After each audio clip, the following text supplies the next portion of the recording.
Mwanamke alipiga sura lijiwe, sura lisimba. Sasa ukilema udali.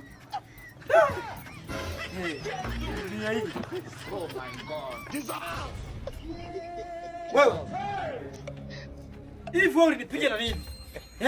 Ulinipiga na jiwe au? Nakuuliza. Mnajifanya wanafunzi. Afu hamna heshima, mnapiga wakubwa zenu eti. Kumbe ndio zenu hizo. Mkiviza tumelewa, mnatupige na malungu. Hivyo unajitambua wewe?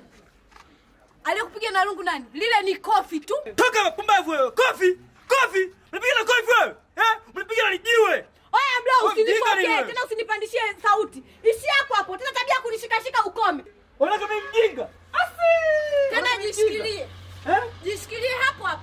Na ukirudia tena kunigusa gusa. Hivyo wewe unashindwa kukaa na familia yako, kazi tu kulewa leo. Hivi unahudumia na familia kweli? Au unataka nikuongeze makofi? Afu toka pumbavu. Limekoma. Nimeliumiza hiyo.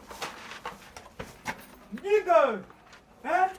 Yaani mwanamke anakuwa kibakaji, kishenzi, hata kiangalie kule chembamba, utafikiri kipiga plasta.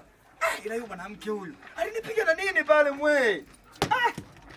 Bahati yake ila naenda kushtaki kwa dawati la wanaume na sisi tupate haki zetu, kwa sababu kuna wanafunzi washenzi. Mnaacha kusoma shule, mnaviziwa watu wazima kupiga makofi eti. Lakini ile sio kofi, ile ni jiwe lile. Kama sio jiwe, ni mti. Shenzi kabisa.